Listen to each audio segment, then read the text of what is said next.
Abordar problemas tan complejos como el sinhogarismo y más aún cuando son mujeres, estas representan el 20% de las personas sin hogar, donde el 50% de estas mujeres tienen violencia de género y tan solo el 2.3% acceden a recursos de la red de violencia. Entonces, la realidad del sinhogarismo se conoce desde el rostro masculino de las personas, de los hombres sin techo. Y siendo las mujeres invisibilizadas, especialmente en las estadísticas, y hay pocas investigaciones que aborden estos temas en conjunto.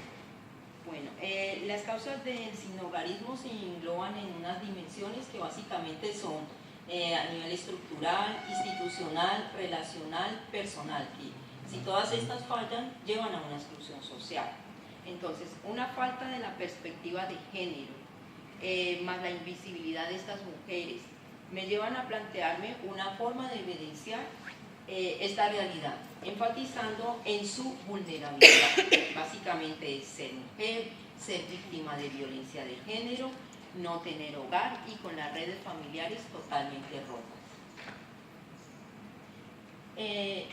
Este trabajo pues está centrado en, como les decía, en una parte que básicamente está orientado a una parte inicial que requiere como mirar el contexto como tal. Entonces es conocer la percepción de los profesionales que atienden a las mujeres sin hogar acerca del proceso que ellos llevan en los albergues, y los específicos es identificar elementos internos o barreras externas que influyen en la continuidad del sinhogarismo de estas mujeres. Asimismo, identificar la demanda de cuidados de estas mujeres en estos albergues. La metodología que he llevado a cabo es un diseño cualitativo con análisis de entrevistas semiestructuradas. En el ámbito es en la ciudad de Madrid, en 2 centros de acogida, que es el San Isidro y el Juan Luis Vives, pertenecientes al SAMU social. El muestreo ha sido a conveniencia a través de los profesionales por la área de atención.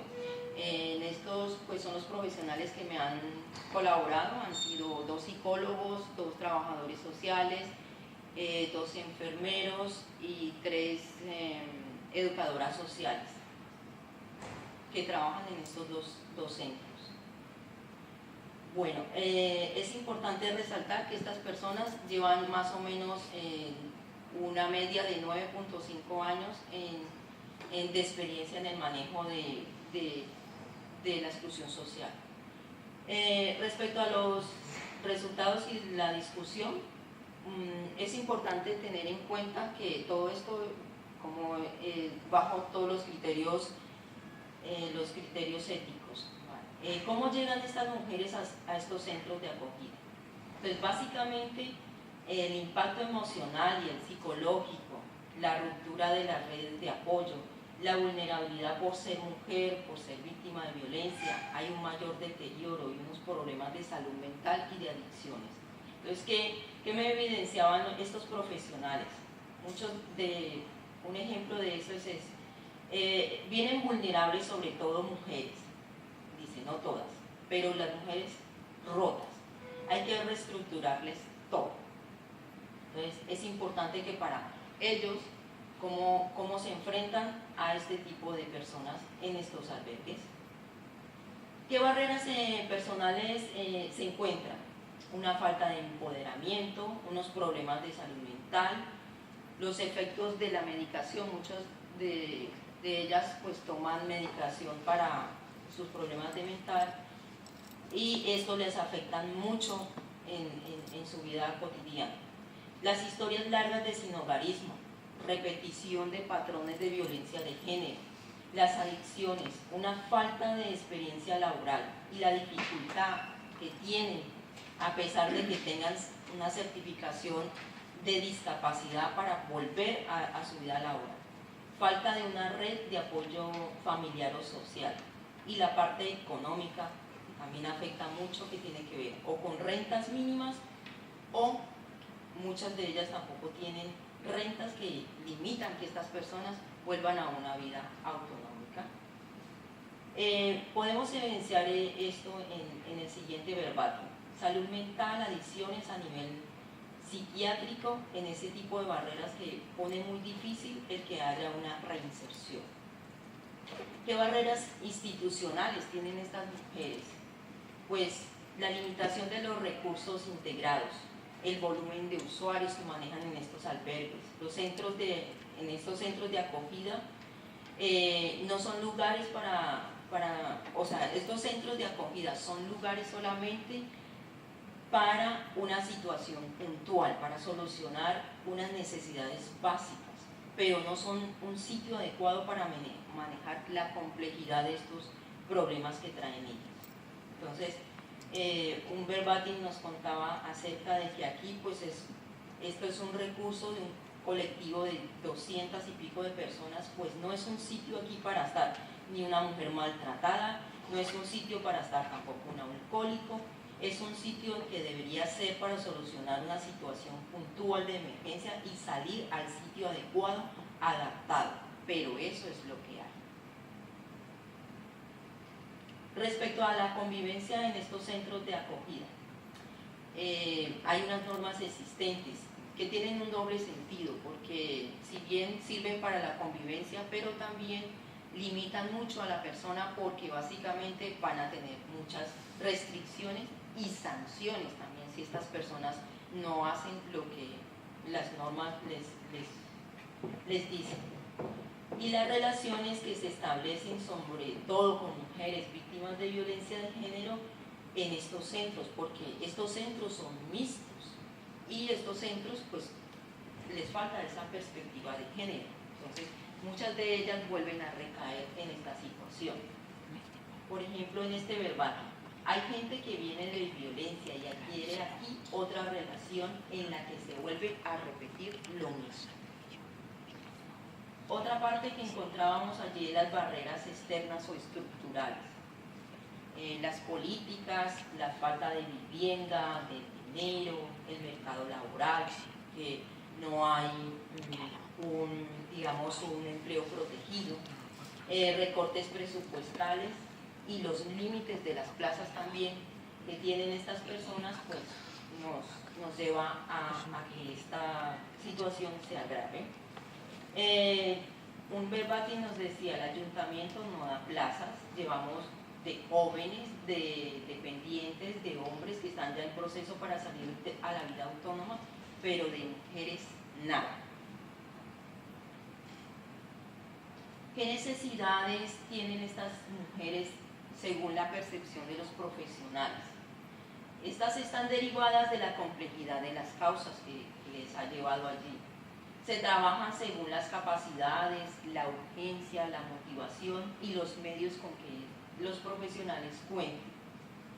De básico, ellos trabajan de lo más básico a lo más complejo, desde actividades de la vida diaria, actividades instrumentales, autocuidado y problemas psicológicos y apoyo social, donde los recursos no son suficientes y falta un trabajo en violencia de género. Respecto a la programación de la atención, ¿qué nos decían ellos? Por ejemplo, que se programa de una manera con los medios que tiene, se programa con lo que puede.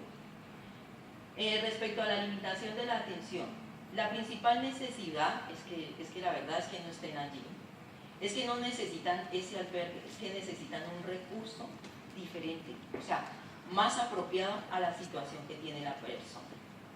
Respecto al cubrimiento de necesidades básicas, hay que trabajar mucho, dicen ellos, actividades básicas de la vida diaria, como por ejemplo darse una ducha diaria, cambiarse de ropa diariamente. Necesidades de información y formación. Allí dicen, no hay nadie especializado, nadie. Las necesidades es que alguien hable con ellas acerca de violencia de género. ¿Qué podemos concluir de este pequeño trabajo? Las necesidades dependen de las prioridades que tengan las mujeres. La violencia de género, familiar o de pareja es una constante en estas mujeres.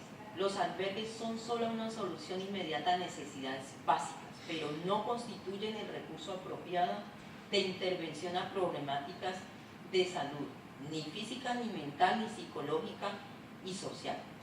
Los profesionales facilitan hasta donde los recursos les permiten y de este depende del tipo de albergue también, los cuales no tienen una perspectiva de género, porque vemos que son mixtos.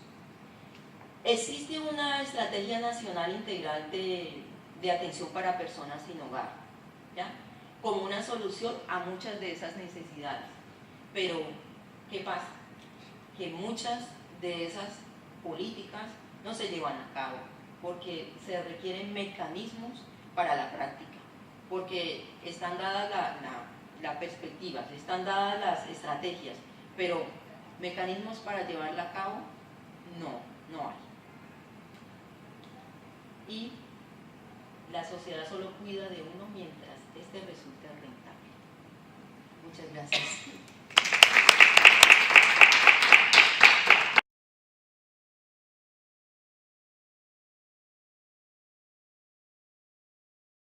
Un proyecto, la unidad de psicología aplicada en Murcia tiene un servicio de psicología reproductiva y nosotros participamos en el área más bien de la investigación, porque todavía no estamos en la parte práctica.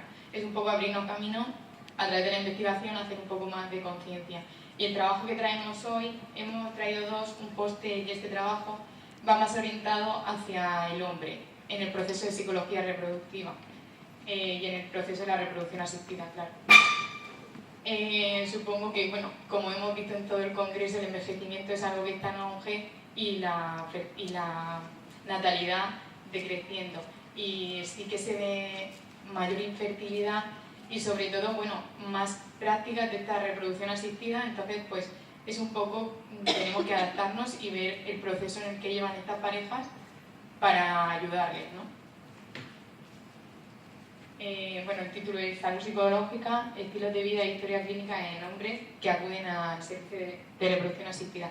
Bueno, tenemos que agradecer al servicio de la Risaca, que gracias a ellos podemos recoger la muestra. Vamos allí y quien quiere y voluntariamente ya está, pues participa rellenando cuestionarios y ya luego nosotros pues investigamos. Bueno, esto es un poco lo que vamos a tratar. Mi compañera os contará más los resultados y las conclusiones y yo pretendía daros más la introducción. Voy a saltarme porque ya os he comentado. El estudio lo que intentamos es analizar el estilo de vida, la historia reproductiva y el malestar psicológico influenciado por los problemas de fertilidad en la pareja. Y sobre todo, concretamente, sobre el hombre, que consideramos que en este campo es como el gran olvidado, en nuestro lema, ¿no? El gran olvidado, el hombre.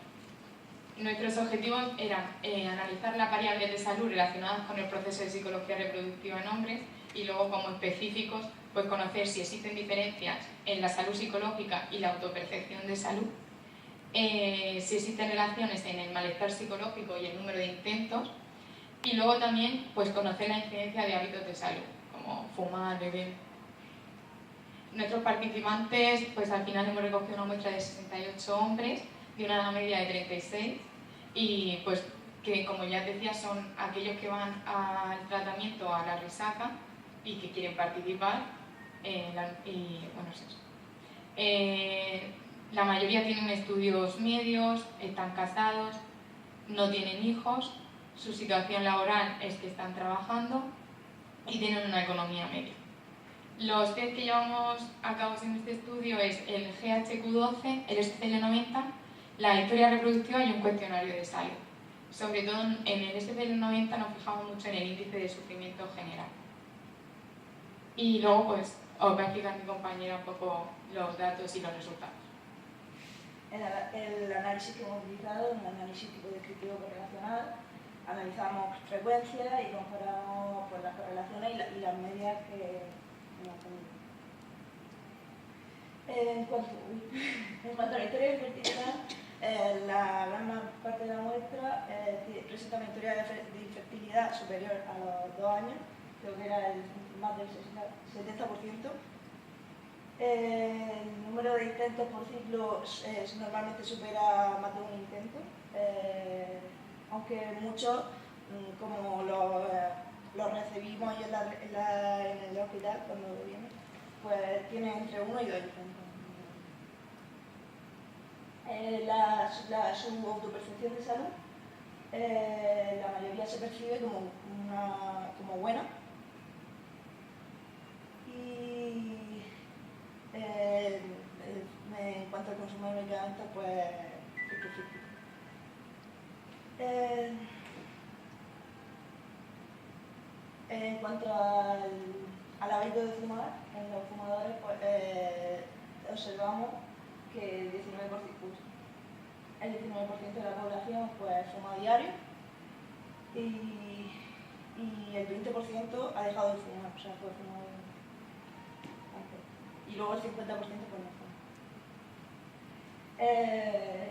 En cuanto al alcohol, pues observamos que existe un gran consumo de alcohol en esta población, en comparación también con los datos del Instituto Nacional de Estadística. Percibimos extrañamente que hay menos fumadores, pero que existe un mayor consumo de alcohol en esta población. El índice general de sufrimiento no nos sale significativo, o sea que no existen diferencias significativas con respecto a la población normal.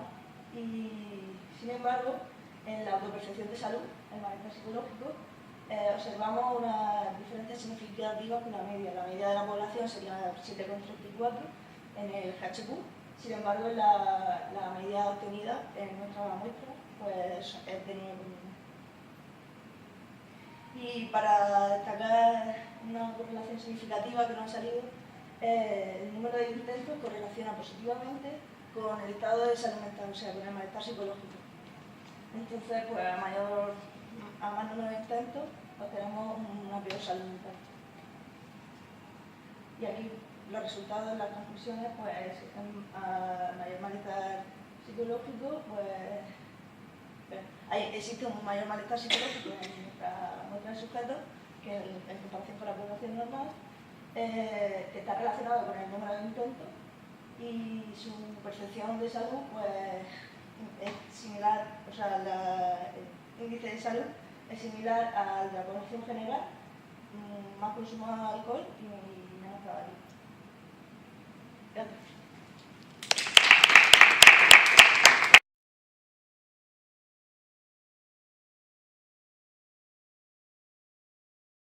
De la vida en Sevilla. Como he visto, ahora estamos de diversos campos.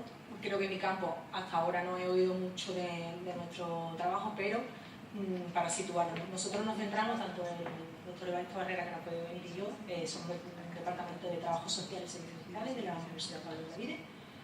Nos centramos más en la parte de envejecimiento y bueno, os traíamos una presentación sobre una investigación que hemos realizado que forma parte de mi tesis doctoral, lo que fue mi tesis doctoral, en la que analizamos los sistemas de gestión de la calidad que se están implantando en residencias para mayores. Es un ámbito muy específico, voy a intentar ser breve y bastante concisa, porque creo que puede ser.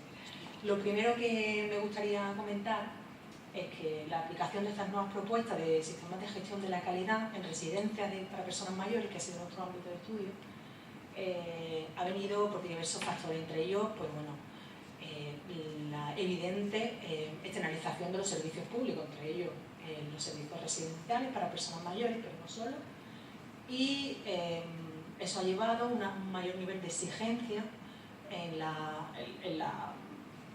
factores que se utilizan en las residencias, ¿no? En la exigencia a nivel de barreras arquitectónicas, en fin, de lo que antes eran los antiguos asilos que se destinaban a personas que no tenían recursos y demás, a lo que hoy son las instituciones como residencias para personas mayores de todo tipo, ¿no? Nos centramos en el concepto de calidad, que consideramos que es un concepto que está de moda. Se habla ahora de calidad en muchísimos ámbitos, no solo en el de mayores, pero sí que es verdad que consideramos que no es un concepto que sea pasajero, que se está empezando a implantar como una exigencia en todos los ámbitos, concretamente en el ámbito de servicios sociales y sobre todo en la residencia de mayores, que es nuestro campo, y está llevando a que muchos centros Pues, por una parte, por la externalización de los servicios, la competencia privada en residencia, y por otra parte, esa exigencia de calidad a nivel administración pública, pues nos está llevando a que nos estemos encontrando que ya cada vez son más exigibles estos sistemas de gestión de la calidad. Pero ¿qué analizan estos sistemas de gestión de la calidad? ¿Qué miden en residencia? No era que nosotros preguntábamos. Entonces, el objetivo de nuestra investigación era analizar estos modelos de gestión de la calidad. No sé si me entendéis cuando digo modelos de gestión de la calidad, pues estoy refiriéndome a las normas ISO, la 9001, por ejemplo, normas específicas de residencias para mayores que existen, la FQM, y los modelos que nosotros hemos venido a llamar modelos concretos, ¿no? Modelos que son de las propias residencias, de las grandes cadenas de residencias que ahora existen, ¿no?, en España. Entonces, analizamos lo que consideramos que son las variables que miden estos modelos de gestión, identificamos la participación de las personas mayores tanto en el proceso de implantación como en la evaluación, porque nos interesa desde el ámbito social, y examinamos todo lo que es la puesta en marcha y la evaluación de estos sistemas y comprobamos si efectivamente la implantación de estos modelos de gestión de la calidad se está traduciendo o no en una mejora de la calidad en estos centros. Hay diversos factores que creemos que intervienen en lo que nosotros consideramos calidad en el ámbito residencial. Por una parte, lo de la capacitación del personal, que consideramos que se está dejando en la literatura, se está dejando más al margen. La relación basada en la cercanía, los aspectos sociales de relación con las personas residentes que van más allá de los aspectos puramente sanitarios o médicos, quizás los de atención sanitaria. Los aspectos emocionales de los trabajadores de residencia, todas las características que deben de cumplir para generar esa sensación de calidad y bienestar en las personas que residen en estos centros. Nosotros hicimos una propuesta, la necesidad de realizar una atención integrada, en las cuales estuvieran integradas tanto los factores médicos sanitarios, por enfocarlo de alguna manera, como los factores de tipo social, por ejemplo, las necesidades educativas, de relación, factores sociales y todo lo que implica el ámbito de la intervención social. Los resultados, utilizamos varias técnicas de investigación. Bueno, en el análisis bibliográfico nos encontramos evidentemente que hay muy poca bibliografía sobre esto porque es un ámbito que mayoritariamente se ha tratado desde el ámbito sanitario, todo lo que supone los sistemas de gestión de la calidad y los resultados en la práctica de los sistemas de gestión de la calidad. Creamos un instrumento también como cuestionario que está registrado para medir todas las variables que consideramos que intervienen en estos sistemas. Para ello pasamos el cuestionario a trabajadores de residencias de mayores de toda España. Nos encontramos con que los elementos que consideran más positivos y que miden los sistemas de gestión de la calidad, la mayoría de los casos, estaban relacionados con la estructura organizativa. Quiero decir con esto, que los sistemas de gestión de la calidad lo que miden es aspectos organizativos de trabajadores, de empleados, de lo que es el centro, la organización del centro. Que las necesidades educativas de los residentes, las competencias emocionales y demás no tenían casi participación, nos encontramos unos porcentajes muy bajos. De los 40 ítems que analizamos, probablemente 3, 4 se referían a aspectos sociales, el resto eran aspectos o bien de gestión o bien médico-sanitarios.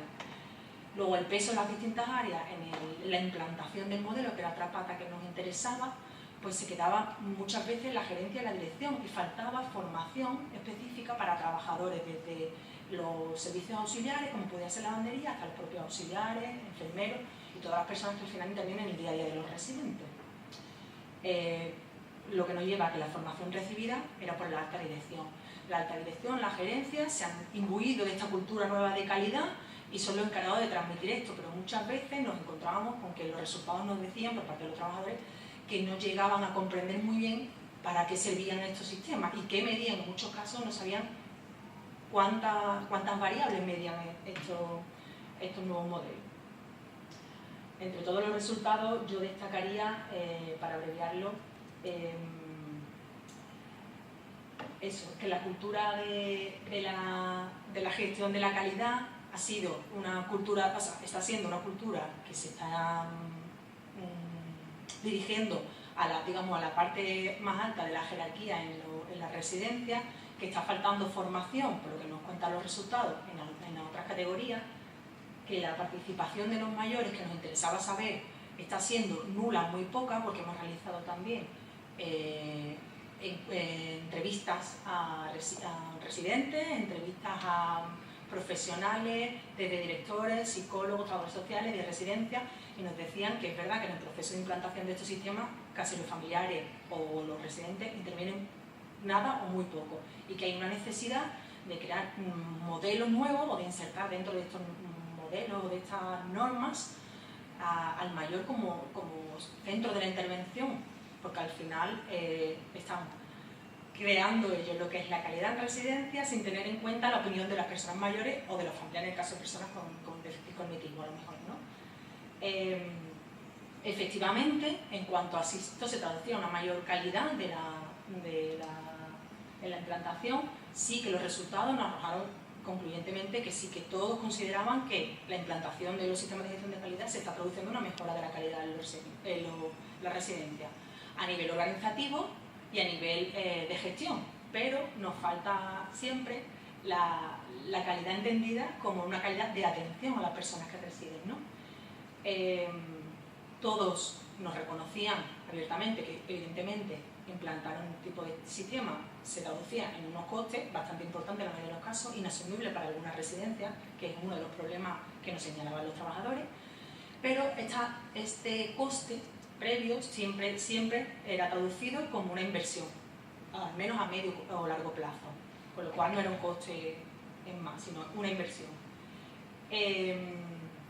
Finalmente, lo que nosotros proponemos nuestra pregunta era si los sistemas de gestión de la calidad eran un fin en sí mismo, si era una cuestión de marketing o si realmente estaban generando un aumento de la calidad y de las exigencias que en nuestra opinión deben de tener las residencias hoy en día, sobre todo cuando estamos hablando de servicios que ya están externalizados y que tenemos menos control sobre ellos, menos control público quizá, ¿no?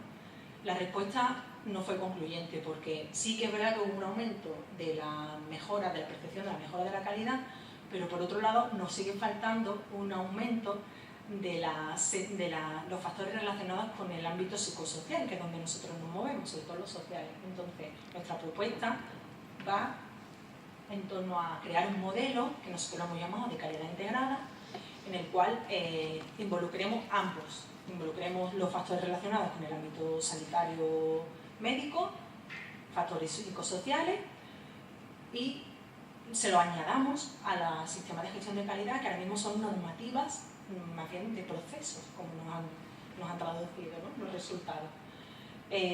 Nuestra propuesta, por lo tanto, es una propuesta de calidad integrada, compartida, donde aunemos modelos de gestión de la calidad propiamente, como los que tenemos ahora, y modelos de atención en el cual haya un peso mucho mayor que está viendo ahora de factores relacionados con la percepción de la calidad de vida y del bienestar del humano, ¿vale?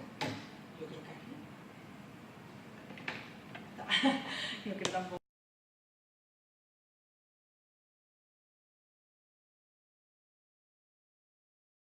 A un hombre, y su nombre es Norm McNamara. Es un ciudadano inglés del sur de Inglaterra que hace 6 años fue diagnosticado de Alzheimer. Tenía 50 años. Ahora, 6 años después, el diagnóstico ha cambiado y es demencia tipo cuerpos de Lewy.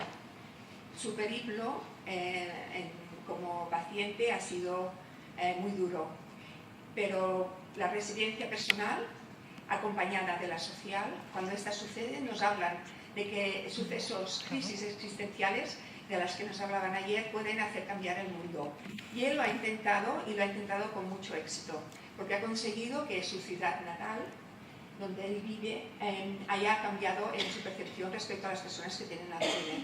Él se encontró en una situación personal muy difícil, un día cualquiera, cuando entró en una tienda y le trataron mal, creyendo que su manejo erróneo de la economía, del dinero, del pago, de las decisiones que tomaban, se debían a cualquier otra circunstancia, excepto la demencia. Y os podéis que otras circunstancias uno puede asimilar, como pasa con otras enfermedades, como las ataxias, que piensan que hay alguna otra causa, tipo más de adicción, ¿no?, que puede estar subyacente. No es el caso, sino que es justamente por el desconocimiento que la población tiene sobre el concepto de demencia. Ha acuñado un término que se llama efecto paraguas, que significa que cuando alguien te dice que tienes que un familiar tuyo tiene una demencia, pues tú vas a ser un familiar, te dan un paraguas, que significa que va a llover. Pero nadie se imagina, cuando empieza a llover, y abres el paraguas, la dimensión real del fenómeno. Y esto es un poco lo que Norma McNamara, su mujer y el colectivo sociosanitario que la acompaña han intentado hacer. Abrir el paraguas por necesidad, porque si no la incomprensión era demasiado dura. De manera que fueron tienda por tienda, donde él era usuario, y tiendas y también centros, ¿no? Por ejemplo, un centro religioso o cualquier otro centro de salud, etcétera, a decirle a las personas que se esperaba que se relacionaran con él, avisarles de qué cosas podría hacer mal en los próximos meses, los próximos años, si tenía suerte de no estar institucionalizado.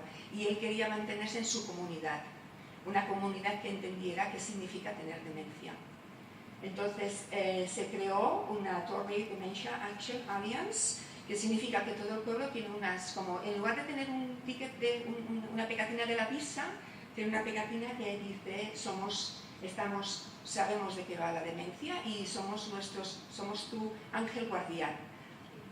Este año, hace ya años que ha activado también una iniciativa que tiene que ver con la música, World Rocks Against Dementia.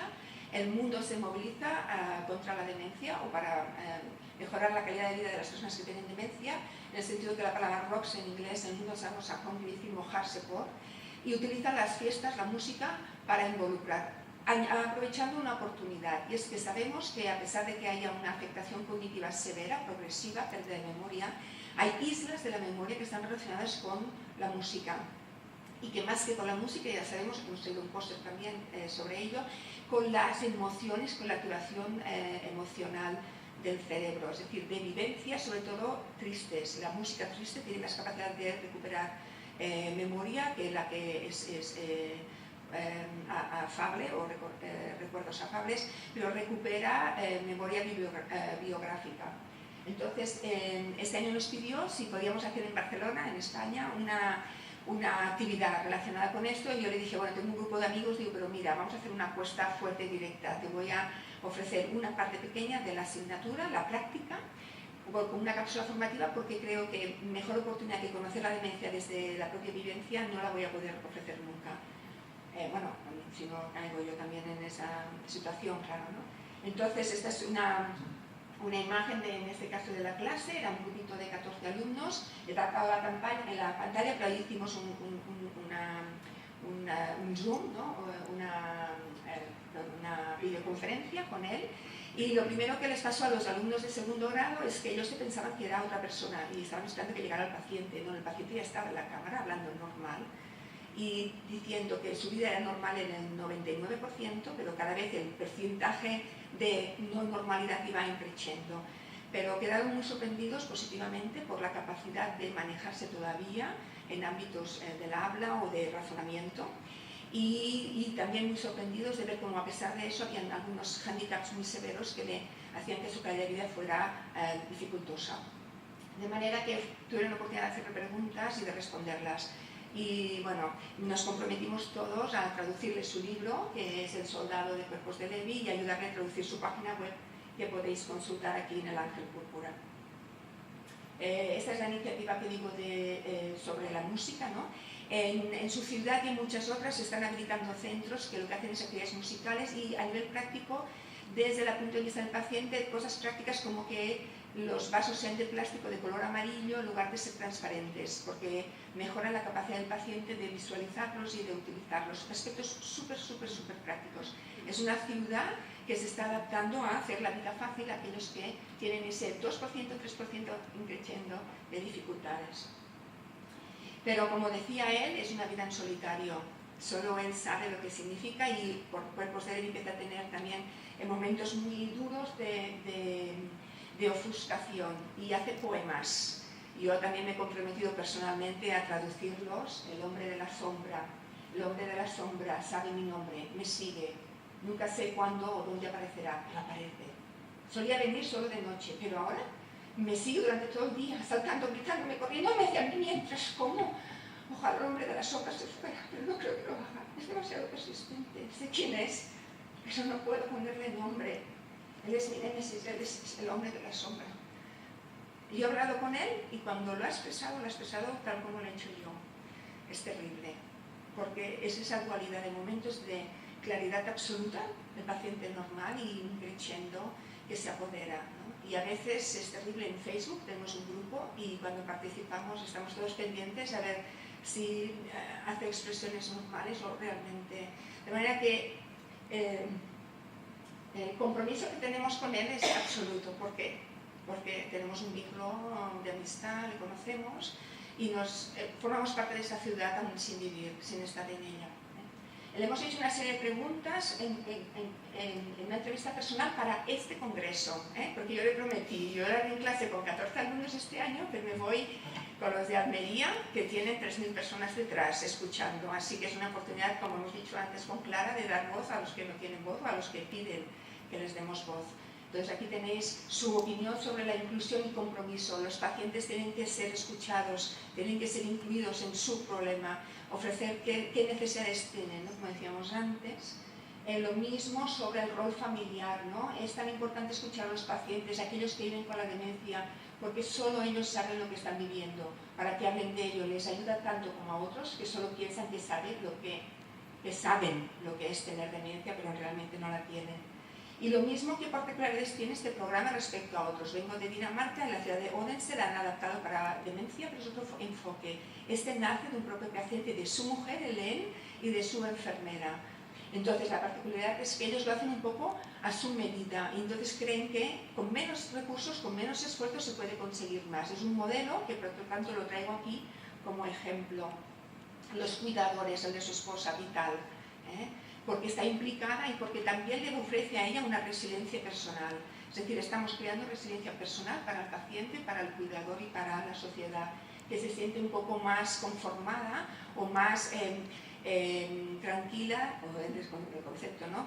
De saber que está haciendo algo, es decir, que no pasa caminando y deja a personas porque no sabe, ¿no? Se hacen partícipes acompañando, que es lo que decíamos antes, que es importante en las nuevas estructuras de cambio de salud. No es una educación al paciente, sino educación a la salud, por ejemplo, de la gobernanza de salud de Murcia de esta mañana que han presentado. Entonces, las respuestas las tenéis aquí, ¿no? Los cambios es que realmente él ahora sale a la calle sin miedo y cuando se encuentra muy mal sabe que los demás entienden esos momentos terribles de ofuscación donde el hombre de la sombra le persigue y entiende que en ese momento necesita una atención especial y puede retraerse sin necesidad de que todo el mundo esté esperando a su participación.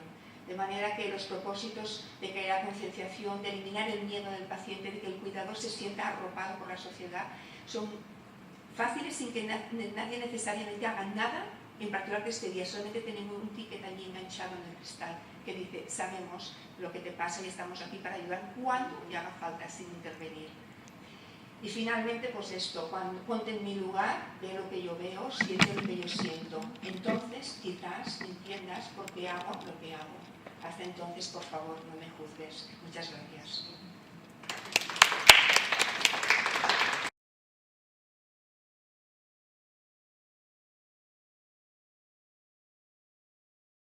Alteraciones de la marcha, pero ahora en el escenario de la enfermedad de Parkinson. Esta fue una experiencia que llevamos a cabo en los estudiantes de segundo año de medicina de la Universidad Autónoma de Barcelona y en realidad lo focalizamos, puntualizamos en enfermedad de Parkinson porque fue temporalmente en el mes de abril, donde el 11 de abril se conmemora el Día Mundial del Parkinson, entonces fue bastante atingente poder presentar esta cápsula en ese intervalo de tiempo. Ahora, lo que voy a mostrar aquí es el resultado en base a lo que respondieron los estudiantes con una evaluación inicial y final respecto a qué aprendizaje lograron con esta cápsula formativa.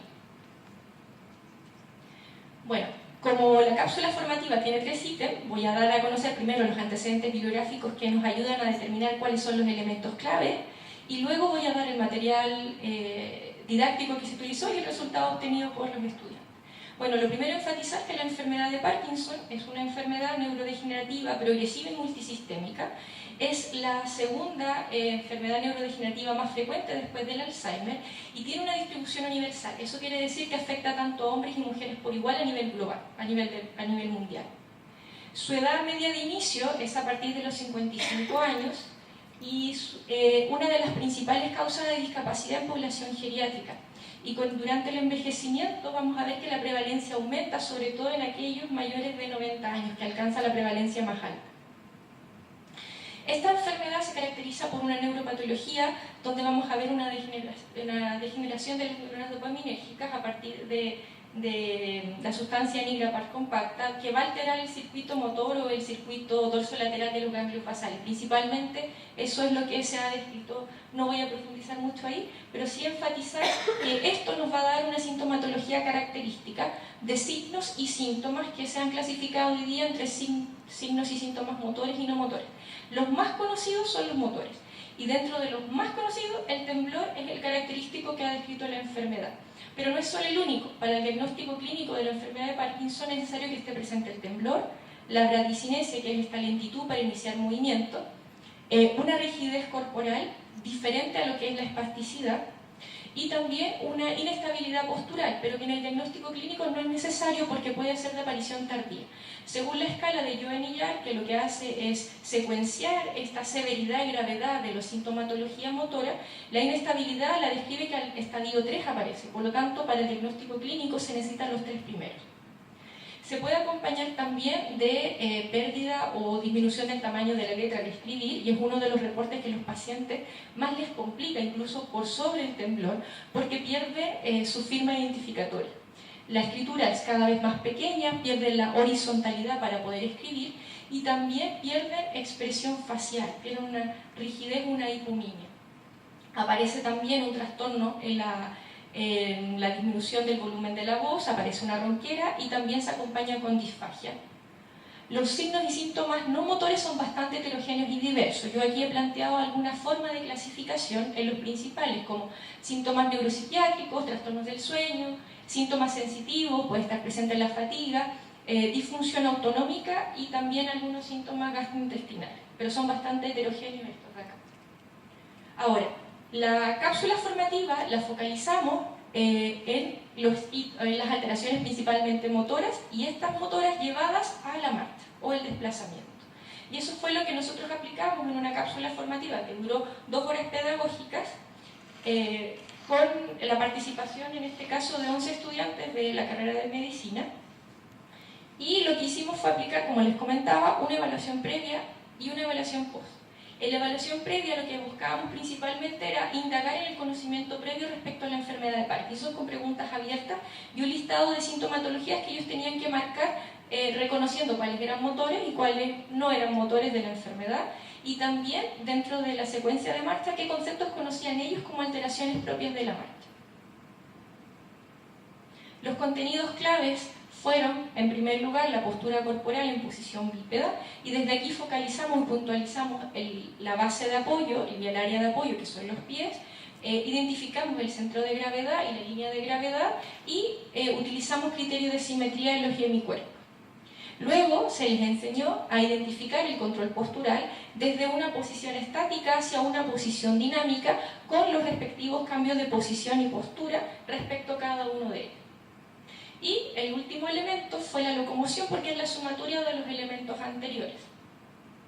Y se aplicó una diferenciación de cada una de las secuencias de manera un poco más técnica para poder pesquisar efectivamente cuáles son las alteraciones en las fases de la marcha en Parkinson. Bueno, lo dividimos en estas etapas. Se aplicó la evaluación inicial, luego la exposición se hizo en base a material audiovisual. Se presentó un caso estudio con una enfermedad avanzada para poder inducir el reconocimiento más rápido de esta sintomatología característica, y se les enseñó a identificar el patrón de marcha del Parkinson, que es una marcha asinética rígida. Es la característica que aparece desde el estadio 3 hasta el estadio 4 en adelante. Se hizo una presentación y un análisis del caso propiamente tal, y luego se les pidió que después de ver los casos registraran en una hoja con ciertos indicadores cuáles fueron los elementos claves que llamaron la atención, y luego se dio espacio a diálogo y opinión para poder recopilar información verbal respecto a qué elementos habían identificado y registrado cada uno de los estudiantes.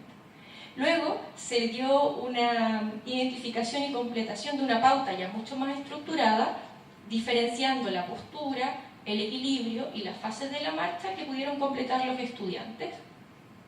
Se unificaron los criterios luego de este proceso de identificación y se presentó un resumen previo a la evaluación final. Por lo tanto, los contenidos adquiridos esperábamos que estuvieran presentes en ese momento. Pero las preguntas que se realizaron fueron diferenciadas y acotadas para poder pesquisar si efectivamente los conceptos que estábamos utilizando, que pasaron el proceso de diálogo, que pasaron el proceso de discusión y clarificación de dudas, realmente lo podían aplicar. Y encontramos que en la evaluación inicial los estudiantes reportaron 2 signos de la enfermedad de Parkinson. El temblor, el característico, y el segundo más nombrado era no siendo alteración motora, sino que lo nombraban como depresión, el segundo, y ocupó el 54% de las respuestas. Ahora, las alteraciones específicas de la marcha, solo el 8% reconoció alteraciones, y la que nombraban era la pérdida de equilibrio. Y luego, la evaluación final, el 100% detectó los 4 puntos clave de la sintomatología, que era la rigidez, el temblor, la bradicinesia y la inestabilidad postural, pero en la marcha aumentó al 60% porque fueron capaces de identificar elementos que durante la cápsula formativa tenían la aplicabilidad inmediata. Por lo tanto, el reconocimiento de cuáles son estos elementos alterados en la marcha aumentó significativamente de reconocer un signo ahora a reconocer 4 en la marcha, casi 5. ¿Cuáles fueron estos? Los conceptos nuevos incorporados, la bradicinesia, un concepto desconocido en el ámbito de, bueno, están en segundo año de medicina, por lo tanto no esperamos tampoco que esta palabra estuviera presente. La rigidez fue la segunda, bueno, el temblor estuvo presente siempre, pero ya aparece marcha, paso, festinación, por ejemplo, que son conceptos un poco más complejos de poder preguntarle a una persona de Parkinson si las reconoce o no. Recuerden que estos elementos son los que ellos lograron reconocer en las fichas que nosotros evaluamos después respecto a qué visualizaron en el video. Por lo tanto, a pesar de la limitación del tamaño muestral en este caso, porque era 11 estudiantes, efectivamente el poder aplicar un contenido no muy extenso, bien trabajado, de resolución rápida, da mayor asertividad a la hora de reconocer estos indicadores. Por lo tanto, focalizar un contenido, no complejizarlo, ayuda y facilita a que la formación de profesionales de salud en realidad tenga una pesquisa un poco más rápida. Es como agudizar o focalizar puntos clave. Estimuló la participación de los estudiantes al abrir el diálogo y dar opinión respecto a lo que están reconociendo y debatir sobre ellos. Y también que este método breve puede ser incorporado en cualquier capacitación y formación en diversa índole, porque responde o soluciona problemas bastante puntuales y rápidos. Además, a partir de esta cápsula formativa, hicimos una edición de un portfolio donde invitamos a una agrupación de personas con enfermedad de Parkinson de Chile, de la cual yo soy voluntaria ya 14 años, donde ellos nos pudieron enviar testimonios de evidencia de su enfermedad, y por eso lo denominamos enfermedad de dolencia, porque en la primera parte del libro incorporamos la experiencia de la cápsula formativa, y ahí está la cápsula completa también, y la dolencia desde el punto de vista de cuáles son las manifestaciones que ellos también van vivenciando día a día, porque además esa información nos ayuda a determinar cuáles son los elementos claves que nosotros tenemos que observar. Muchas gracias.